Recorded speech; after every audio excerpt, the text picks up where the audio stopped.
make sure everyone knows. So I want to thank you all for taking the time out of your day today to join our Zoom meeting. Today we'll be discussing the Biscayne Bay. A lot of our parks and recreation facilities are located on or near Biscayne Bay, so we wanted to make sure we had the opportunity to communicate with you all in a public forum to discuss some of the top issues affecting Biscayne Bay and to provide you all with some updates on some legislation and some other items that we're going to be discussing today. So we want to go ahead and get started, and thank you if you are watching this. It's recorded as well. This video will be saved on the City of Miami Parks and Recreation website for future viewing and for future review. The presentation will be there as well for you to be able to join. So without further ado, I wanted to, like I said, introduce myself as well, and my team is joining on the call from the Parks and Recreation Department. We have 151 facilities throughout the city of Miami. And our goal and our vision is to enrich and inspire the community and the visitors by promoting a world-class park system that is safe, accessible, and facilitates a healthy and happy quality of life. We were recently accredited by the Commission for Accreditation of Parks and Recreation Agencies. Roughly 10% of the agencies in the United States are CAPRA accredited, so we're very proud of that. But we try to make sure that we're have the best quality of life for our residents, and then we deliver that through services for seniors, teens, persons with disabilities, and youth serving program through camps, sports, learn to swim, science, technology, recreation, engineering, and math education, as well as providing, quality parks for our residents. Also, we wanted to co-host this meeting with the Office of Resilience and Sustainability. We have Sonia Brubaker here from that office. We'll let her introduce herself and her department. Hi, everybody. I am Sonia Brubaker, the Chief Resilience Officer and the Director of the Office of Resilience and Sustainability for the City of Miami. And our office is charged with working across city departments to incorporate resilience into operations and also work with the county, other municipalities, and stakeholders on resilience actions. And this work helps us reach the city's coastal resilience, carbon neutral, and extreme heat goals. And so our current initiatives aim to increase water quality, increase energy efficiency, create resilience hubs and cooling centers, build living shorelines, and incorporate nature-based features and stormwater infrastructure projects within the city. So I'm really happy to be here with Chris. Thank you, Sonia. Also, I did want to let everyone know we have additional departments that are represented in this meeting as well. We have representatives from our grants department that are on the line, our solid waste, our real estate division, and representative from the commission districts that are represented there on the Bay. They're joining us as well. We also have additional stakeholders and groups and organizations, and I really appreciate everyone for taking the time out of their Thursday to join us for the meeting. So I'll just give you just a run of show of what we are going to be discussing here. Let me go here. We're going to be discussing the Biscayne Bay Islands. We're going to have just a simple overview of our park system master plan. We are going to discuss the recent city legislation that's impacting Biscayne Bay. We'll have a case study on the Indian River Lagoon Aquatic Preserve. We'll discuss the current improvements that we are making in Biscayne Bay. And then we will end the meeting with questions, comments, and feedback.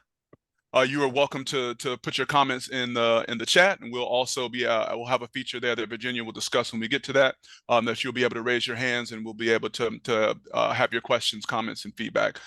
We had over 100 people register for this workshop, so we do anticipate that there will be questions that hopefully we can answer during the presentation if you wanted to hold your questions for that, but we're going to wait to the very end, and then we'll try to give everybody at least that wants to comment between like a minute or two just to have their questions and comments answered.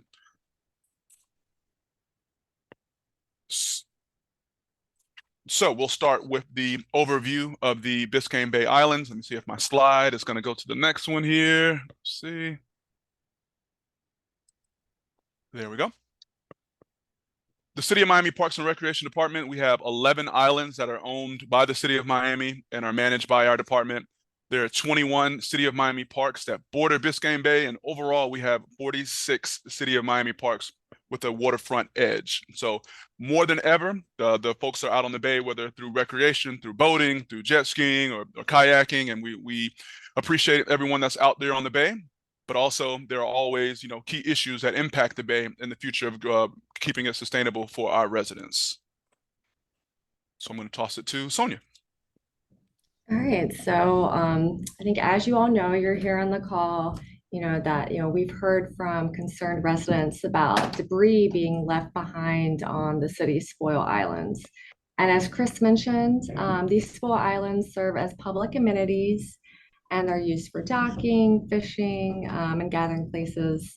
And they can be accessed by motorized and non-motorized vessels. And actually, Miami-Dade County is Florida's top county for vessel registration with over 74,000 registered vessels. And so many of those, do come within the city's limits. And from this, we're seeing that there's debris left in the islands and then the surrounding waterways. And then these items, deposited in our waterways have become a large source of litter, which immediately becomes problematic marine debris. So on the next slide, we show why this is important to address. I mean, trash takes a long time to degrade. It's actually a little bit hard to imagine the length of time. A glass bottle takes 1,000,000 years to break down, an aluminum can takes 100 years, and even an orange peel, it takes 2 years. This is a piece of fruit, it takes multiple years. And then there's plastic, which never breaks down. And so just think of how much plastic debris that's seen on the spoil islands. And, all of this debris affects the health of Biscayne Bay. And the health of the bay is critical to Miami's economy and quality of life. The county's recent Biscayne Bay economic report shows that the bay and the Miami River contribute to $64 billion of economic value to our area. So that's huge, and that's an important reason, kind of why we're here having this discussion today. Thank you, Sonia. Wanted to take the time as well just to go through our islands, just kind of island by island, just to give an overview on the ownership of the islands and what the impact of the items that Sonia was talking about for the city. So we're talking about the islands north of the MacArthur Causeway. The city of Miami is the owner of 5 of those islands. As you'll see, starting north to south, we do have the Legion Spoil Island. It's mostly submerged island. The next island owned by the city of Miami is the Mangrove Island. We'll go into that depth into that island in just a moment. Offspray Island, Morningside and Teachers Island, also known as the Pace Island as well, that also has many recreational activities on that. On the islands south of the MacArthur Causeway, we have 6 islands there, starting north to south at Willis Island, closest to Virginia Key, and then the 5 Dinner Key Islands there near the City Hall and Coconut Grove. A brief overview of the park system master plan. The master plan was passed in July of last year. We had a very extensive public outreach process with the master plan. We received roughly 36,000, responses on what's important to the community, how we can catch up, with the other parks and recreation departments, the national and the international standards of parks and recreation. And we published a 260-page book, the Park System Master Plan, which is available to review and for download at miamigov.com/parks. Taking all of that and trying to summarize that into guiding principles, essentially it led us to 4 areas that we will be focusing on for the next 10 years. One of which is to renew our park system, our facilities, programs, and services, connect the park system seamlessly into the community, grow the park system to catch up with the city's growth, and to innovate to maximize the equitable impact in the community.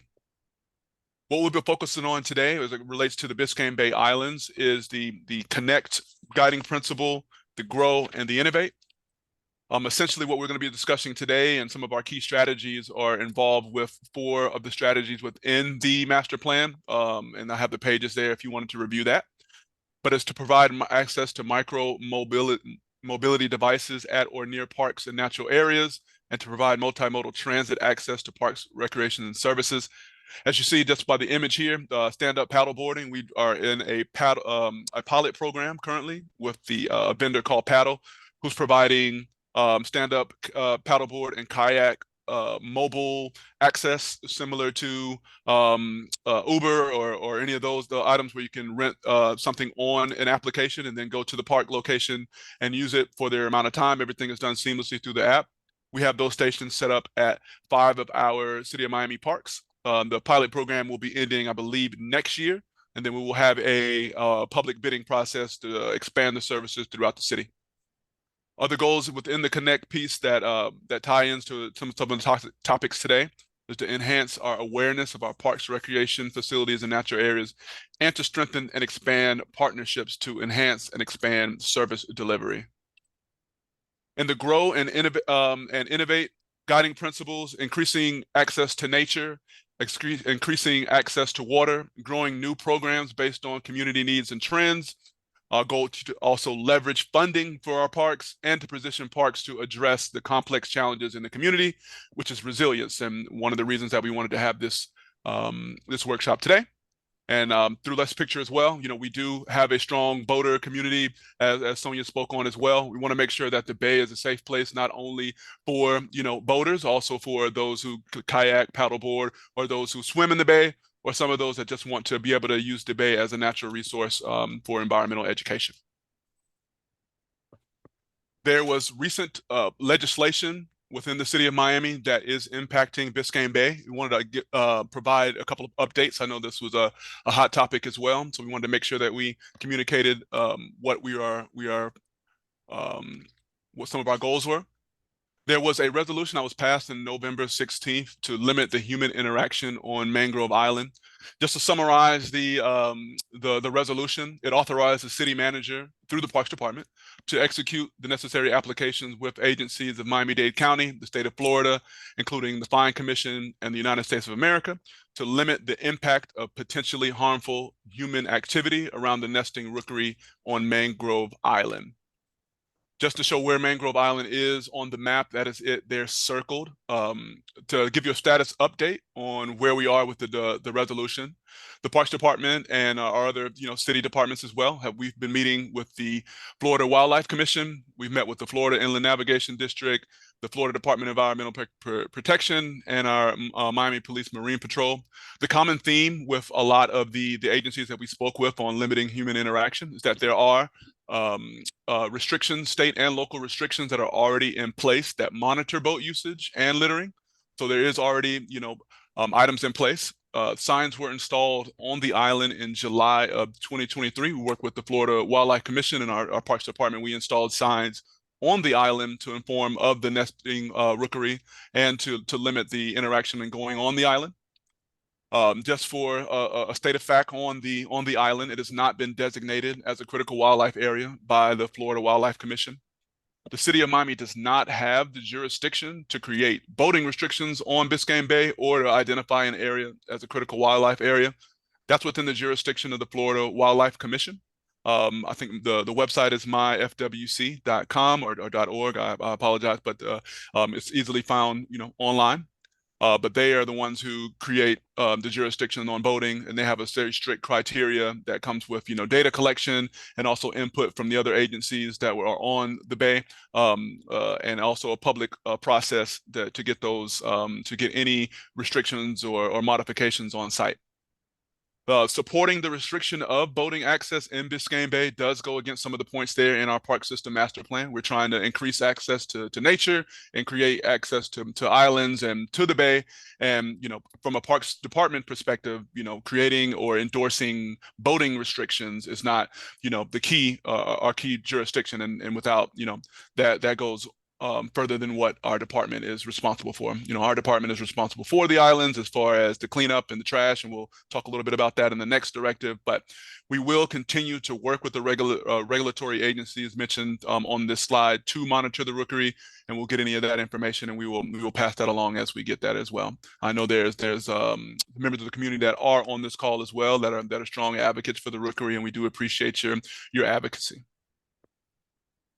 The The other legislation that impacts Biscayne Bay from a City of Miami perspective is the Leave No Trace Directive. The Parks Department received a directive on November the 16th as well that directs the city manager to develop a Leave No Trace policy for the City of Miami owns islands, lands, and other facilities that are located along Biscayne Bay. It was directing the city manager to submit a proposed policy for approval within 90 days. That 90-day period would come up next month in the middle of March for discussion at the commission meeting. We've been, doing research on Leave No Trace to determine what would be the best practice for a policy and how it would impact, Biscayne Bay. We'll talk a little bit about Leave No Trace, and if you're, we'll, open it up for discussion as well if you want to give your comments on that at the end of the meeting. But essentially, just a really brief overview of Leave No Trace. The framework of the Leave No Trace is to minimize the impact of anyone that is visiting the outdoors through 7 different principles to empower organizations to minimize the impacts of human interaction with natural areas. The principles are there on the right. It starts with planning ahead and preparing, traveling and camping on durable surfaces, disposing of waste properly, leaving what you find, minimizing campfire impacts, respecting wildlife, and being considerate of other visitors. I have an asterisk there by minimize campfire impacts. That's not necessarily applicable to the Biscayne Bay Islands, as there are no camping allowed on our islands. They are open from sunrise to sunset, year round, and they're there for the enjoyment of the community. But also, we do not allow fires. We do not have grills, or we won't be installing any grills, within those islands. We wanted to have just a basic case study of how this is applied in a municipality near, Florida. We're going to talk about the Indian River Lagoon Aquatic Preserve, which is managed by the Florida Department of Environmental Protection. They have been Leave No Trace partners since 2016. Their community is definitely different from ours. I have an image there on the screen that shows more of the lagoon. As you can tell, there's not an influx of boating. They're mostly used as some of our natural forest areas are used as far as visiting the islands, taking what you have with you. They do not have trash cans on their islands, which is a different approach than what we have studied with looking into the Leave No Trace. For an overview, the Indian River Lagoon is located on the east coast of Florida, covering roughly 156 miles, 200 islands, and is home to one of the most diverse estuaries in North America, with more than 4,300 species of plants and animals. They do, like I mentioned before, they've been a partner with Leave No Trace since 2016. They do not have trash cans on their islands. They informally designated the islands as recreation or conservation to provide education to their citizens on how to best use the islands. And they also, work with the Florida Wildlife Commission, and one of the conservation island rookeries is identified as a critical wildlife area, and access is restricted during nesting season for that conservation island. The proposed Leave No Trace policy will include the following. It'll detail in terms of how the trash will be managed on the islands and lands along Biscayne Bay. We will not be removing trash cans from the parks that are along Biscayne Bay, but we will, on a trial basis, remove them, if the legislation were to pass, from the islands. So we'll have a packet in, Leave No Trace, bring what you have and take that with you. We'll try to monitor. We will continue to have cleanings on the islands. We are only funded at the moment to have, the islands that are recreation islands, once a week pick up the debris. We have some strategies that I'll go over on the next slide of how we want to, improve those. But we would continue to do those cleanings and work with other organizations to have those cleaned more. We would create an implementation strategy to become an official Leave No Trace partner, and also adding additional, like I said, island cleanups to add to the City of Miami Keep Miami Beautiful campaign that exists currently. This item, once finalized, would be presented on the March 14th commission meeting agenda once it gets approved by our own internal staff. We have current improvements that are going on right now within Biscayne Bay. Just going over some of the meetings that we had with the different agencies. around Biscayne Bay that are stakeholders in the health of Biscayne Bay. The Florida Wildlife Commission, they have already approved additional patrols of the islands and the intercoastal waters. We're in conjunction with federal and our local enforcement agencies. Their staff biologists will continue to monitor the mangrove island rookery and determine, what the future and what the any wildlife that is there. The Florida Inland Navigation District, we will be applying for grants for shoreline cleanups and restoration to supplement our current efforts to keep the bay and keep the islands clean. We're going to work with we are working with the Florida Department of Environmental Protection, and we're going to officially launch our Adopt an Island program with our goal to have every island adopted by the end of 2024. Our contact with that organization is through the Biscayne Aquatic Preserves. The manager, Griffith Alexander, his email is there located. We will have an official launch and a press release that I'll go out to provide more information. They do have some events next week, Leave No Trace Spotlights events from the 22nd to the 24th. More information is available at the website that is there on the screen. Also wanted to take a quick second to thank a couple of our organizations who have worked with us already to adopt some islands, the Women's Club of Coconut Grove and the Coconut Grove Sailing Club have expressed their interest, and we're finalizing the paperwork for them to adopt a few of the Dinner Key Islands next to Regatta Park and City Hall. And we will be participating in the Biscayne Bay Commission and the Biscayne Bay Watershed Management Advisory meetings. So definitely wanted to thank you all for listening in on our presentation. We will definitely take your questions and comments. If you can leave your hand raised there. I know Ms. Sandy Moise, I believe I saw you were in the meeting as well. If you give Virginia just a second, she will unmute you, and we can, if you have any questions or comments, we'll start with you. And then you could, those participants that want to share can raise their hand, and Virginia will moderate that portion from us. So thank you all. And Sandy, if you're unmuted, you can go ahead. Thank you.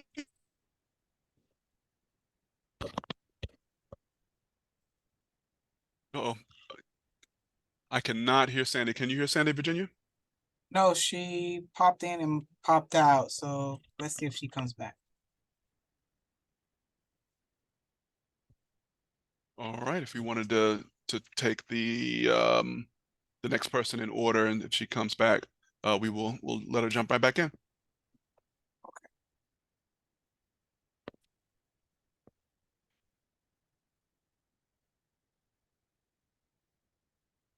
Mr. Dave. Hi, thank you, Chris, for having this conversation. It's a really important one. We've been struggling with increased boater activity and trash on the islands for many years. And so Yes, thank you for this. So currently there's no trash cans at the boat ramps, nor signage about keeping boater trash with you. Typically what's happening is that the boaters they pull up on the shore, they unload their coolers, they unload their tents and their chairs, and then they just leave all the trash there. How do you plan to engage the boaters in a Pack It Out campaign, and what changes are you going to be making at the boat ramps themselves? Thanks for your question. Good to see you joining us. Good to have the conversation with you as well. We do have members from our real estate divisions here. I don't manage those necessary boat ramps, but we have been engaging in conversation. As far as the Leave No Trace policy, we will request additional signage and work with the Dream to have signage installed, and to extra communicate our message out to the boaters through press releases and through our own City of Miami communications team. So I can't commit to exactly what's going to happen, but it's definitely important, like you said, to make sure that there's signage that reflects what our policy is on leaving it in and packing it out. So no, we hear you loud and clear on that.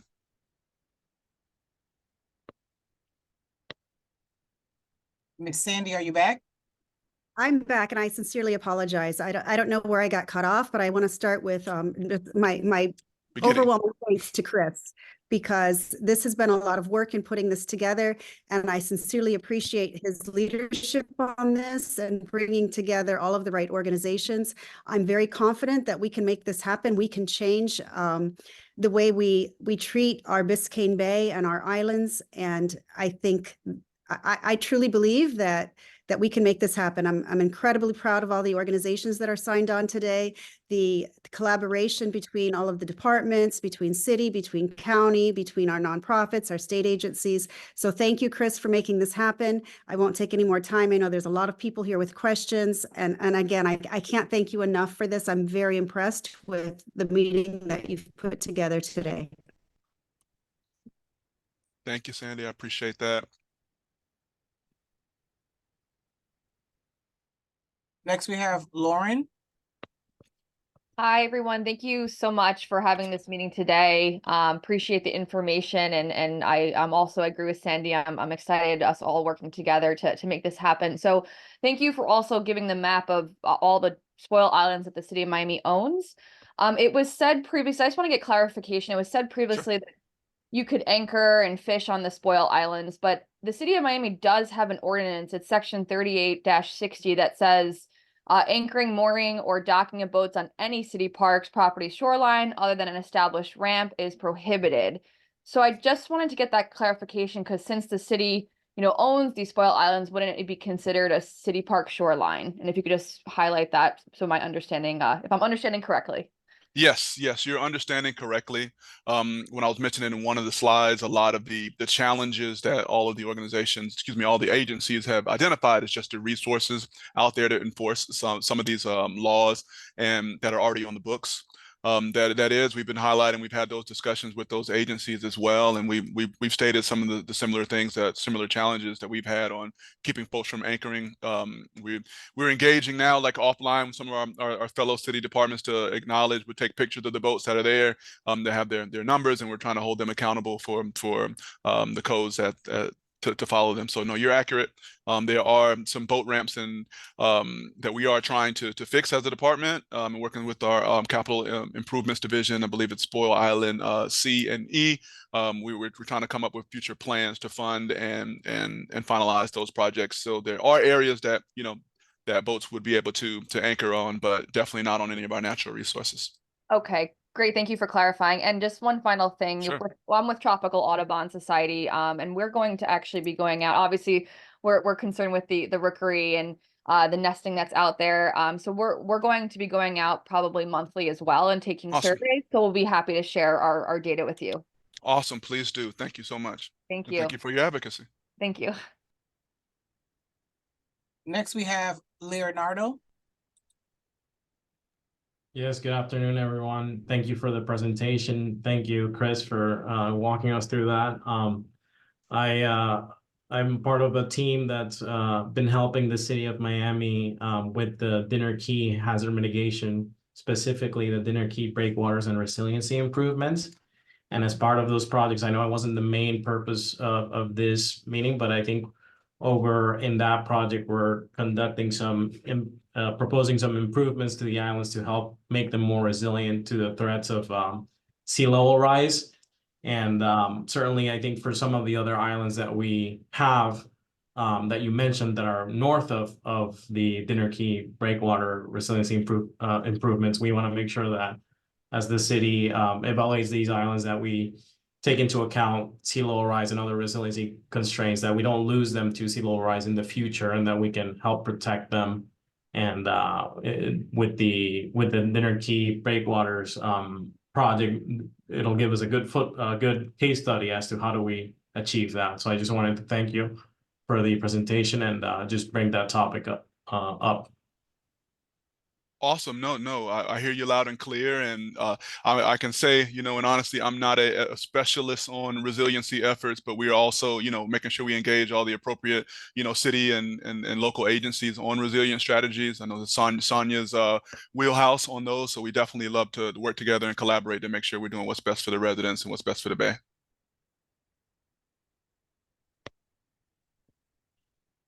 Next, we have Anne.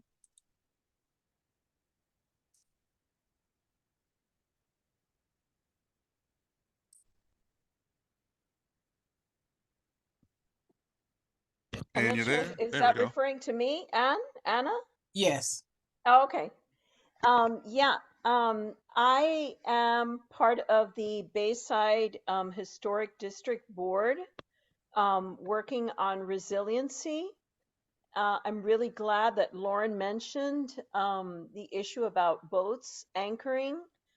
We have had a private vessel anchored off of Baywood Park now probably over 3 months.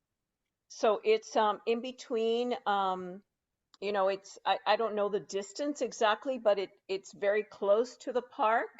And also, you know, it's in between the Spoil Island and the park. So I understand there are ordinances saying, you know, limiting anchoring off of city parks. I have reported this to Marine Patrol, FWC. I reported it to Durham, to a Miss Spadafina in Durham. So the response has been either this person is legally there, I don't know, without any kind of explanation, or I've just been ignored. So not only is this just a visual eyesore, that's the least of, you know, the least of it, but anchoring, as you know, the shading caused by the boat is damaging to the seabed, in addition to the anchoring which drags, you know, along the seabed. This area is an endangered seagrass and manatee habitat. So we're wondering why this individual, or who gave this individual permission to be there. But like I said, it's been over 3 months, and we do not want this area to be an ad hoc marina. And, you know, this apparently there is a federal, or rather state regulations for areas of limited anchoring, and we definitely would like this area along the Spoil Islands to be included, because not only is there a rookery, but it is an endangered manatee habitat, and we do not want to invite more of this activity of having private owners just anchor for long term in that area. Thank you. I hear you loud and clear. We'll definitely have some staff, you know, make sure they're not anchoring next to Baywood. That's, you know, within our jurisdiction to address. I know there were some, there's an issue when we had some of those weather events of the derelict vessels. I know near Morningside and Legion Park and a few other areas that we were trying to address with the proper authorities. And I know there's a whole process of identifying and talking to the owner and seeing what's happening. But a mooring field is generally, you know, the only area where they can legally be. But we'll make sure I have your notes down, and we're engaging with all the agencies, and we're going to present them with this presentation and our notes from this meeting, and I'll make sure we raise that issue as well. Well, I do have the individuals. I've been given the contact information for this individual. I did not want to, you know, contact this person, you know, myself, but I can forward that information. Absolutely. Absolutely. I'll just go to my next slide here. You can see where you could send, so we could there we go. Our email address is there, parks@miamigov.com, and we can forward the information you present to the agencies as well, to see what we can do to help. Thank you. Yes, ma'am. Next, and thank you for your advocacy too. Go ahead, Virginia. Next, we have M. Ramos. If you can unmute yourself, please. Maggie Ramos, is that who you meant? Maggie? Yes. How are you doing, Okay. Ms. Ramos? Great. How are you? And Good. thank you, Chris, for putting this together. I know that this is actually very helpful. There's I think part of the issue that we've been having is that there's so many different agencies that have a piece of it. So it's not as simple as just going to the city of Miami. It's Right. complicated. It's very, very complicated. I'm the resiliency ambassador for Morningside. I know you're well aware of our situation, but just in case the others aren't, we've got a major erosion issue at the park. I believe the wake from a lot of the speeding boats is not helping. Obviously, we have climate change and sea rise and all of that, but it is making it worse. I'm out there almost every other day, and there's it's just, it's really stressful. I mean, I've gotten to the point where I'm so stressed when I go out there because I feel like something really tragic is, I mean, it's inevitable. Something's going to happen.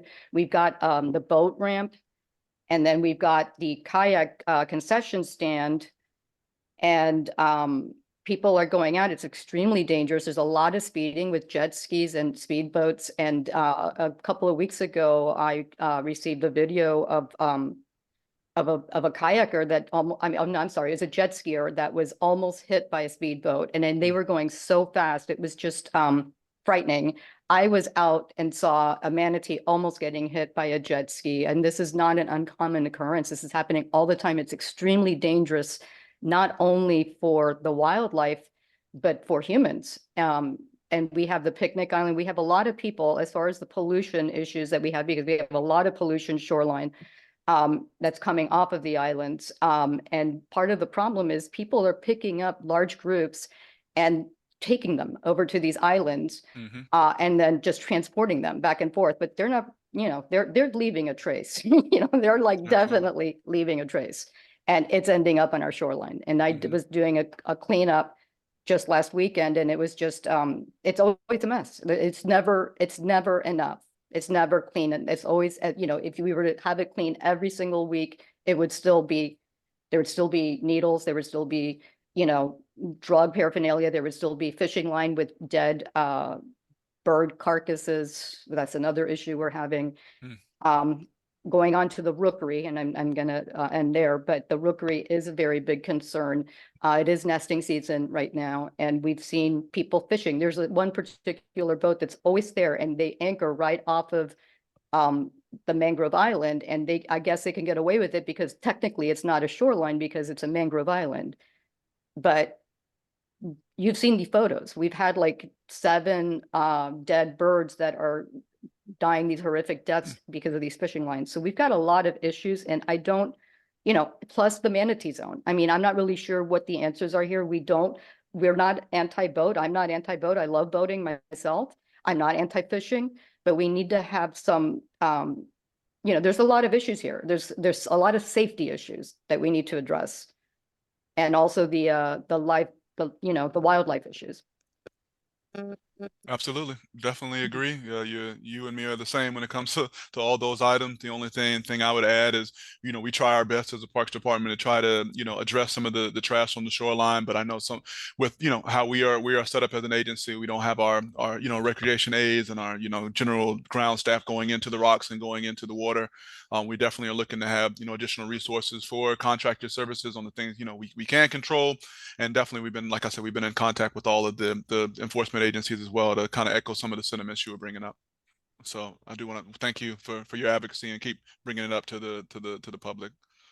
I think you're. I do have one last thing to add. What do you need? Because maybe if we had a little more clarity on what would be needed to assist you, because I know that we all are wanting the same thing. How can we help you? For sure.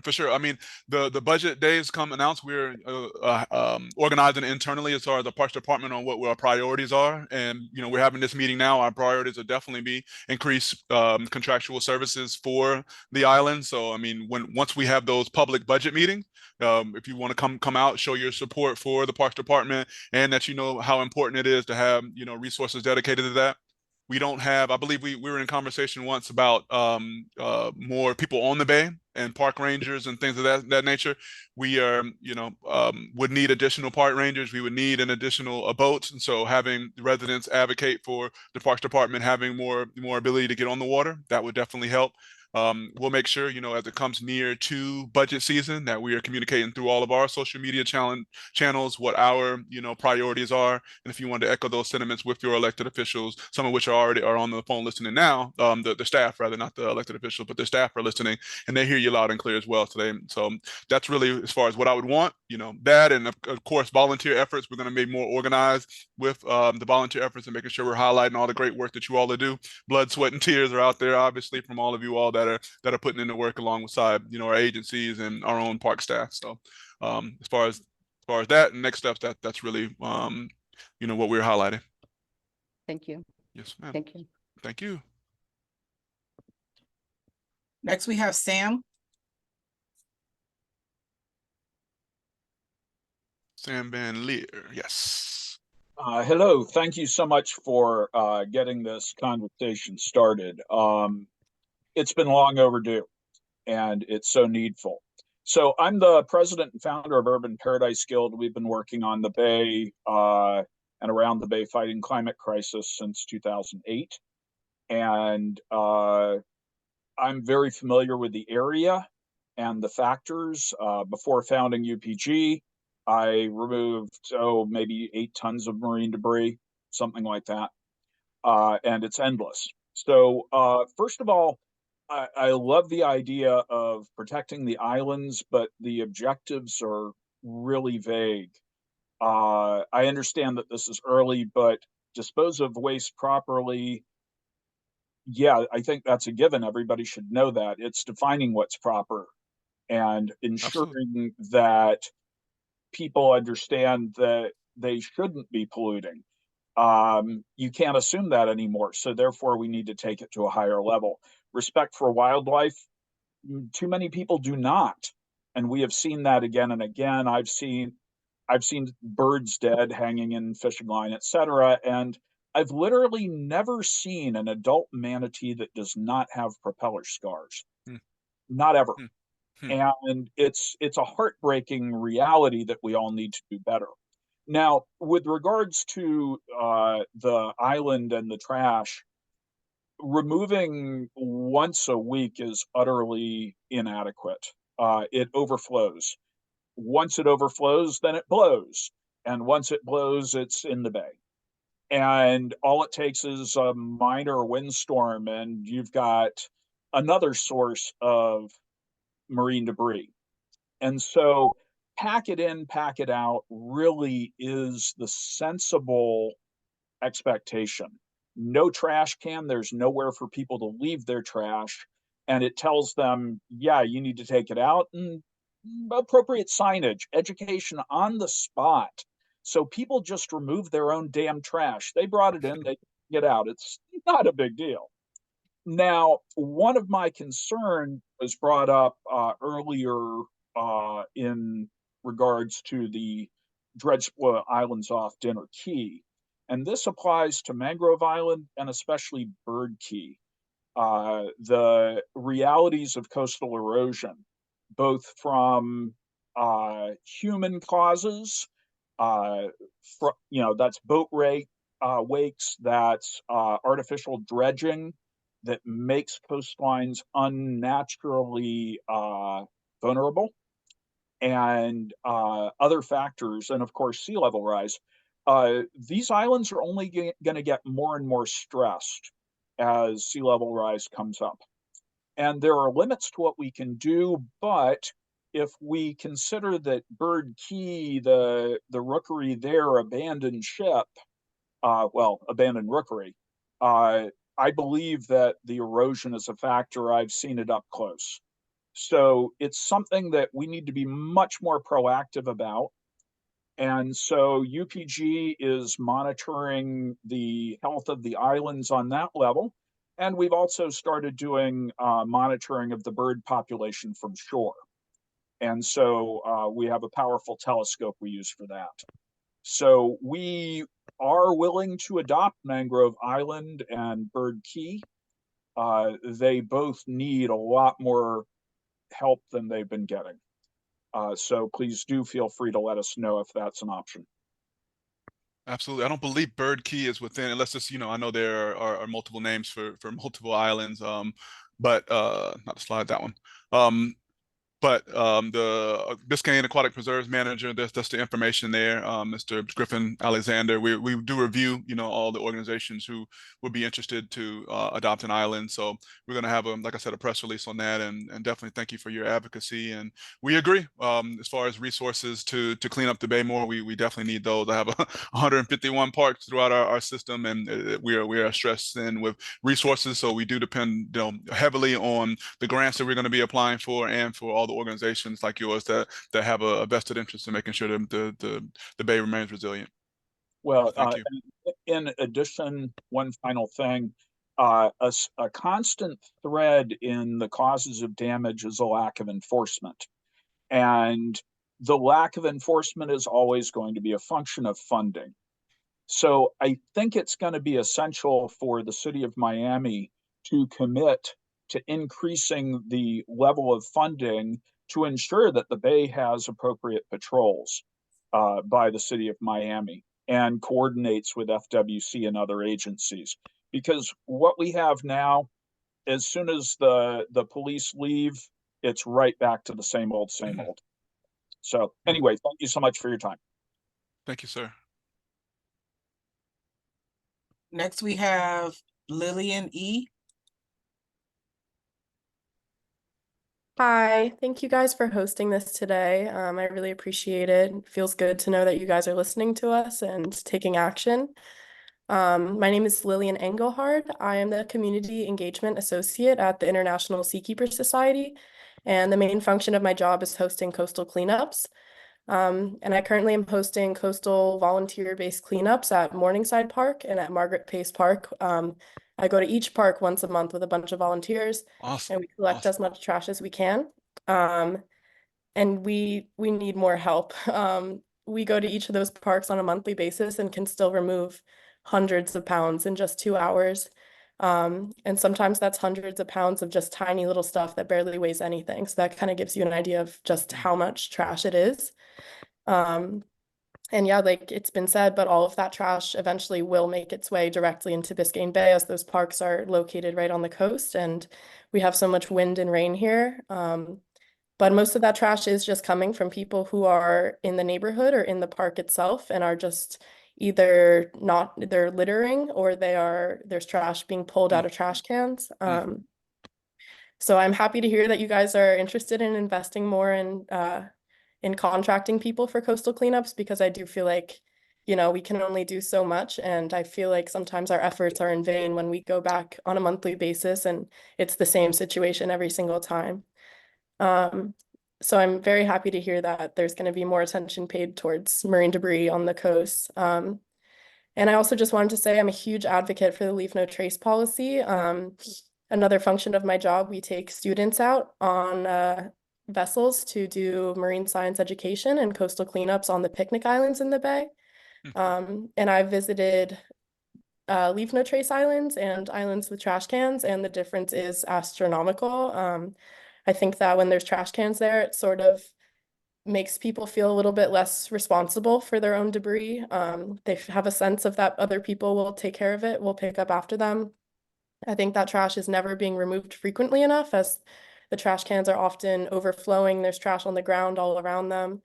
And when the tide comes up, all of that is going to enter the water when it's super windy, as well as I know some of the islands, not necessarily owned by City of Miami, but some of them have huge wild animal populations like raccoons that are removing that debris from the trash cans, even if it was properly disposed of, and then spreading it all over the islands. But the ones that I visited that have a Leave No Trace pack in, pack out policy are just like way cleaner. You can totally see it just in 2 hours doing a cleanup.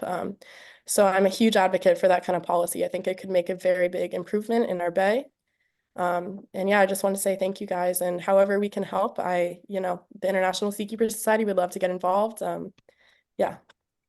Awesome. No, and thank you so much for your advocacy and for all the work you do as well. I think I can read one of my staff's mind here as well, and she is telling me to tag Miami at Miami Parks on your social media when you're doing these cleanups. We love to spread that message of all the work that you're doing, and other organizations that are here on this call.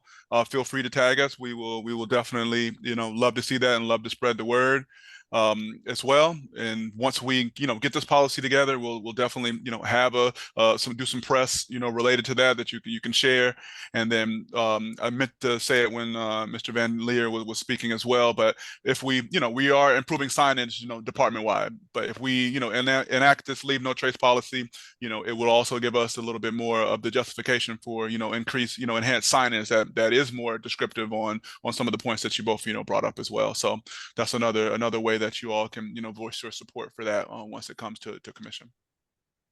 Awesome. I will definitely start tagging you guys in our social media. We always cover our cleanups on our Instagram stories. So sounds good. We'll do.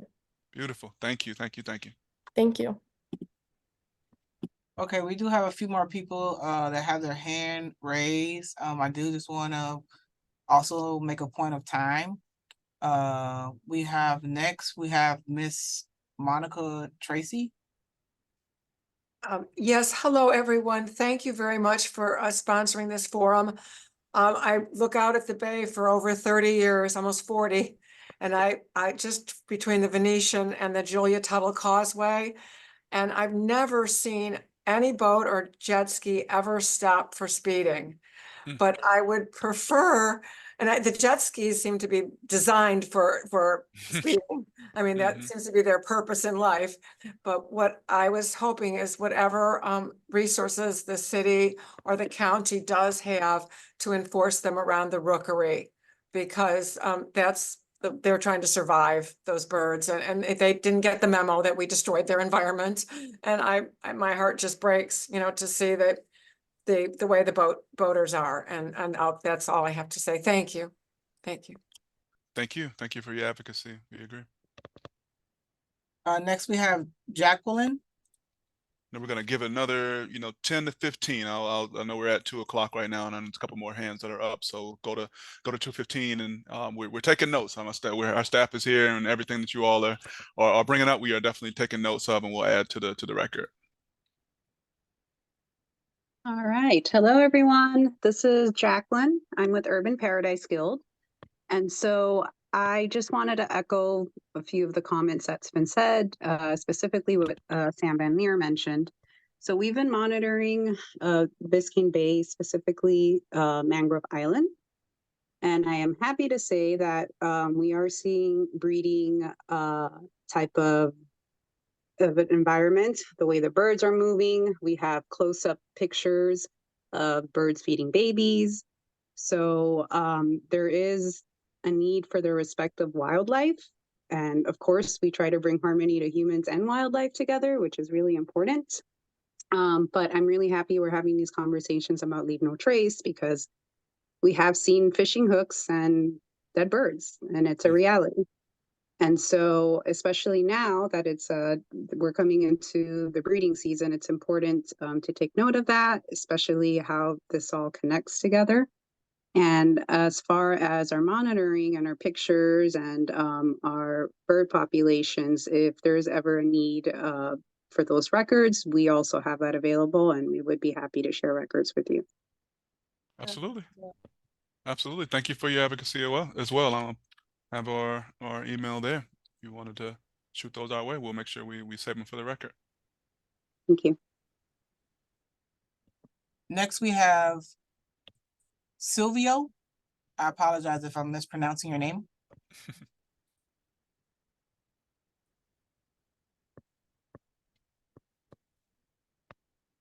Hi, how are you?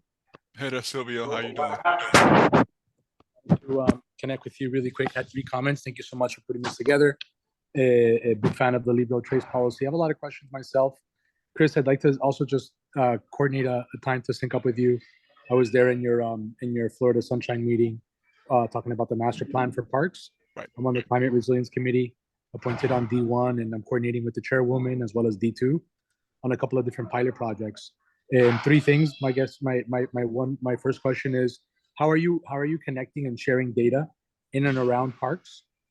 My second question is, what are the processes that are in place or platforms that are in place to be able to collaborate more with the greater community and public, including being able to accept volunteers and or citizen science projects to be conducted in and around the parks, whether it's through the universities or the publics or nonprofits? And I guess so I'll just leave it at that, right? I guess one is more of a data question, data architecture for data collaboration, to see what you're using and how we might be able to help link more data, especially visually, and then that how can we help dovetail something that makes it easier or to understand the process and protocol for having whether it's nonprofit organizations or regular students and other residents that are interested like myself in contributing in a greater capacity. So those are my first two sort of comments, questions. All right, I'll start backwards. We do. I don't have it here on my screen, but on miamigov.com/parks there is a volunteer tab that's located there. If somebody was trying to coordinate those volunteers and receive a permit for those, we have a section there. We do evaluate, all of them on a case-by-case basis. Because we know that there are also always businesses, and sometimes they try to front as volunteer organizations to get permits to do certain things. So we do vet those individually, and we have a lot of projects with the University of Miami and Florida International University as well. We're still, in the process of what you mentioned on data collection and sharing. It's mentioned in our master plan. We need to do a better job of doing that. We're going to have master plan sessions, implementation sessions throughout the city for those type of topics. I know we're talking a lot about Biscayne Bay right now, but we will have those in the future. So I can't necessarily give you an answer on what we're doing and how we're going to be doing, because we're still kind of a work in progress on what some of the best practices are and what makes sense and what resources we have to implement any new strategies. But we're gonna make sure we do a better job of marketing whenever we're having master plan meetings to be able to discuss some of those at a higher level. And I know that you said you wanted more parks in part of the master plan. You're interested in empty lots or things that could either bought or converted. What's maybe the process there, and in terms of any parks that the community might want to propose, as well as might be relevant for any city land, city edgewater, for example, that for like mangrove restoration efforts, for example, that we know is kind of being discussed right now. Maybe there's a way to kind of collaborate and trying to figure out how does this triangulate between public works, parks, and groups like Marine Patrol. And so we can also propose a pilot with something like drones to create like like an open ticket system that lets folks understand where the status is on, tickets for the parks that anybody can access, including coordinating with amongst the parks and the departments themselves, right, as part of that effort. So yeah, I wanted to know, A, how to submit some of that, and then B, I guess just thinking about other ways that these things might triangulate with each other, or you might need some more political footwork. Right. Thank you for your questions. I don't want to speak for any other departments and some of the efforts that they have going on as well. But as far as land acquisition, usually, as far as the apparatus, that's done through the commission's office. We don't necessarily have a fund within the Parks Department for the acquisition of properties, but there are different strategies that I know different elected officials use, whether we're talking city or county as well. So I would just say, reaching out to your elected officials to know what their strategy is. They may have some land that they're closing on as well. So that's generally where that starts, and where we need to get activated is usually how they direct us to help with their goals, whether it's creating a new park or engaging the community on anything that they may need. But thank you for your questions. Thank you very much, Chris. Would love to coordinate maybe a deeper dive at some point with you and your staff. All right, thanks so much. Yes, sir. AP. Hi, how are you? Good afternoon, everybody. Afternoon. Well, thank you so much for everything you guys are doing. I really appreciate your job. The master plan is great, and you guys are doing a great job. Chris, thank you for your time. This is amazing. My name is Juan Pablo Ortega. I belong to Florida Ocean Cleanup Society. It's an organization that is using ecotourism as a drive for conservation. A lot of times, people mistake us for a commercial activity or a business, but we're not. We're actually taking people out there, showing them the wildlife. It's more than a marketing campaign. It's more like a presential educational experience where people learn about, the trash, where people learn about wildlife, and also people learn about pollution. And we actually clean up the islands. Sorry. So we clean up the islands as well. We percentage of the revenue goes to cleanups, and every time we're out there, we're cleaning up the island. So I just wanted to say, guys, that we are on your side. We're with you. We want to support what you guys are doing. This is a great initiative. Leave No Trace is something that we've been speaking about for a long time, because we realize that people leave so much stuff in the islands. Even people who live around the island, people who are living on their boats aboard, they just kind of instead of going to the marina or whatever, they kind of dump everything in there. Some people, not all people, of course.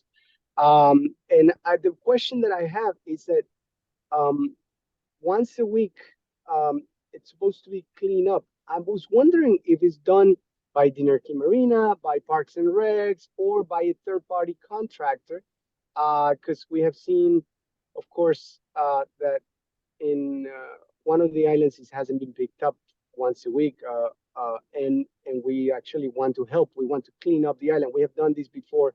We have done not only cleanups, we have also done in Virginia Key planting and removing foreign plants with Gloria, City of Miami Park Naturals, Gloria and Tia. Lastly, I just want to say that we've been recognized by the City of Miami Mayor as well for the work we do. We've been interviewed a couple of times, and thank you for your work, Chris. I am here to help. I'm here to offer my help and anything I can. Thank you, and thank you for your advocacy on the one question. I brought the map back up of the maintenance responsibilities for those islands you were speaking of south of the MacArthur right here. Yes, it's maintained. We do have some supplemental cleanups that are done by our staff, but we do contract, once a week. And like we've been mentioned on here, we understand it's not enough. And we're definitely in our next budget processes are advocating for more funds for those contractual services.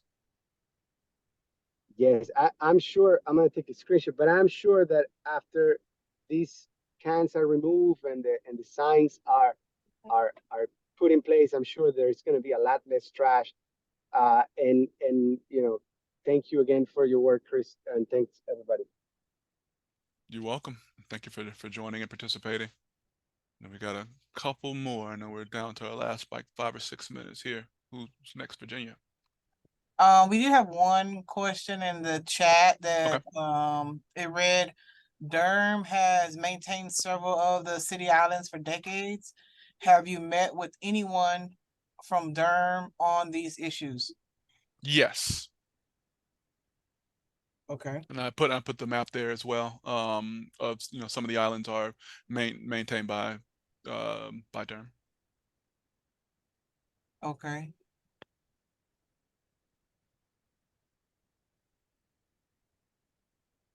That is the majority of the questions that were in the chat. Okay. Is there anything else that? Yes, we got 3 more, I believe, unless they I think unless they were the first 3 that asked the question, unless their hands were. They were the first 3. Okay. Oh, go ahead, Sandy. Let's go, Sandy, Dave, and Lauren, and then we'll try to give everybody the time. So if we can, yep, there we go. Thank you, Chris. I promised to be brief. If you could please go back to the status update slide that shows the map with it's the Manatee Protection Zone map that has the red lines on it. Yes. Thank you. There was another concern that I have, and I think it's very doable. I have spoken with regarding safety out there with the speeding vessels. I spoke with the Coast Guard. I spoke with FWC Marine Patrol. I've spoken with the county and with city Lieutenant Tamaran frequently. We email almost daily back and forth. If you notice on the line where the Intracoastal Waterway is, just to the right of the green circle where mangrove is, you see where the lines are slanted blue. That's the speed on the channel. Uh-oh. 30 miles. Yes, there we go. Now I can hear you. The speed on the channel is where you cut out, so I'm listening. Okay, so the speed on the channel will revert back to 30 miles per hour May 1st. That's excessive speed, especially for all of the kayakers and paddleboarders and for the other boats and jet skis that are out there.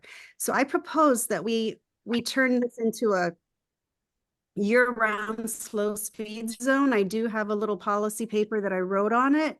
And we do have somebody at FWC Boating and Waterways that could guide us through the process. She said that either the city or the county needs to complete the application. It's very simple, and she'll help complete the application.